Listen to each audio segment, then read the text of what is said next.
Hi,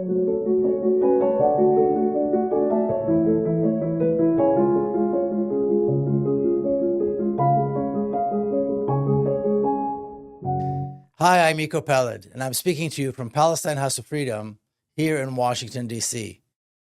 Palestinians in Jerusalem just had to endure once again this annual ritual called the Jerusalem Day, or the March of Jerusalem Day, whereby tens of thousands of racist, violent settlers marched through the city, vandalizing, kicking, beating, and destroying everything in their path with the purpose of terrorizing the Palestinians who live in the city.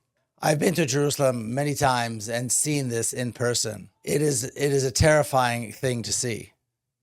Somehow these violent settlers, and we're talking about tens of thousands of young people, find gratification in terrorizing people who live in the city.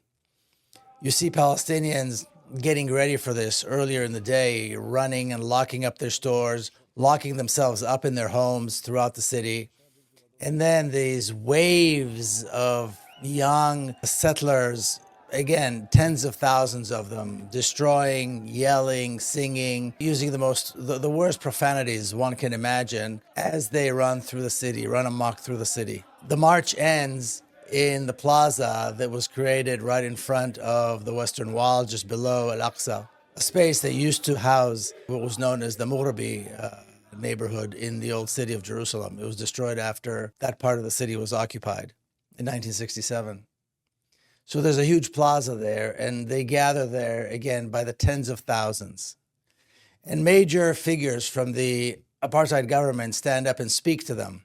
And the two most prominent figures these days are Itamar Ben-Gvir and Bezalel Smotrich, who hold key positions in the apartheid government and are the natural leaders of this racist gangster settler movement, which again has tens of thousands of their youth in the space. The kind of rhetoric that we hear, or that we heard this year, even more so than before, is really important to note. Ben-Gvir talked about the fact that no humanitarian aid should go into Gaza, and the crowd cheers. Then he says, no fuel, and the crowd cheers again.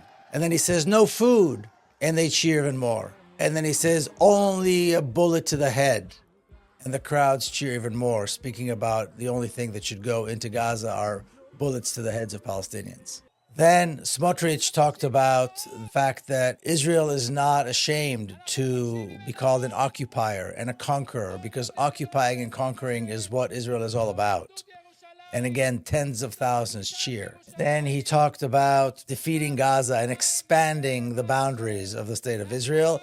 And he ended pointing up right above him where the Al-Aqsa compound exists and saying, soon we shall have the temple built right here, as he's pointing up right above him, which is where the Al-Aqsa, the Haram al-Sharif and the Al-Aqsa compound exists. And once again, tens of thousands of young Israelis cheer. What's worse than the fact that major figures within the government say these things is the enthusiasm which it is received by these tens of thousands of young people. And those are just the tens of thousands that managed to get into the plaza. There are countless more, millions more of supporters for these calls that, are outside throughout the entire country. To be a Palestinian in Jerusalem on that day must be, I can't even imagine. Like I said, I've been there several times. I've witnessed it. I've seen it. I cannot imagine the kind of terror that people must feel when they experience this. And generally speaking, Palestinians in Jerusalem have to live with this population, with these racist, violent gangsters every day, because they've taken over homes both within the old city and in neighborhoods outside the old city.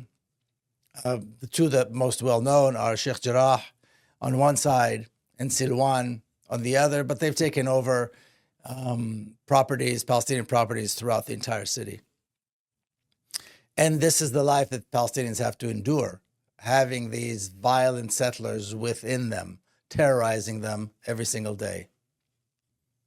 On the other side of Palestine, in the Gaza concentration camp, we've seen images of Palestinians wandering around aimlessly and homeless and in despair, and then being herded into these cages where this new initiative by the American government somehow to provide them with humanitarian aid and food, it's beyond belief to see people herded like that, being treated like this. And this entire initiative is being implemented by American contractors and mercenaries. And it's all controlled, of course, by the very government, the very army that is conducting the genocide. So I don't know if one can imagine how horrible it must be. There's always been a break between the attempts to solve the problems of Palestinians, the suffering of Palestinians through aid, and the efforts to solve the Palestinian suffering through liberation. And because the international community always feels more comfortable with aid, and because of the pressures and of the apartheid state to go in that direction, that's always been the most of the efforts have always gone into that, at the expense of the efforts to support the liberation of Palestine. So voices that call for liberation of Palestine are always pushed to the side and labeled as terrorism, while those who join the supposedly humanitarian cause, the humanitarian organizations, are now, supposedly providing help. But now we see in the most extreme way why the attempts to solve the suffering of Palestinians through humanitarian aid has led to catastrophic results. And we see that not only in the Gaza concentration camp, we see that throughout all of Palestine and in the refugee camps beyond Palestine. It's our duty today to call for the liberation of Palestine. Not until the Gaza concentration camp is liberated, the ghettos in which Palestinians live in throughout all of Palestine are liberated, and Palestine itself is liberated so the Palestinian people can be free. Not until then will the suffering of Palestinians end. As long as the apartheid state is allowed to remain, this kind of horror show will continue and even maybe get worse.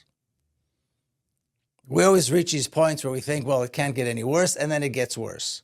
There is no end to the ability of the apartheid state to cause suffering to the Palestinian people. The oppression, the killing, the genocide knows no end. We must end it by dismantling the apartheid state and allowing for a free, democratic Palestine to take its place.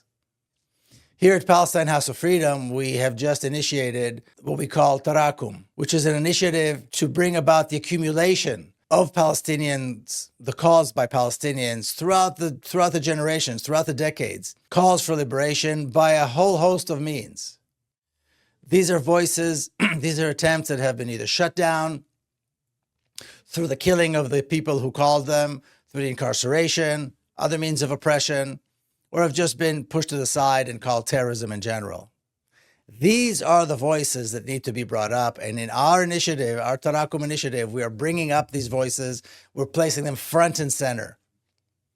Because these are the voices that we have to listen to. This is the call that we have to heed. We have to call, and then we have to insist, and we have to demand, and we have to fight for the liberation of Palestine.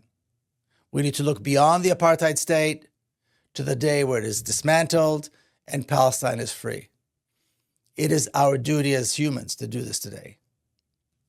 Please join us. You can donate. A donation to Palestine House of Freedom today will go to that cause. Your donation will advance the cause of the liberation of Palestine. Come visit us. Follow us on social media. Watch our interviews and our videos on our YouTube channel.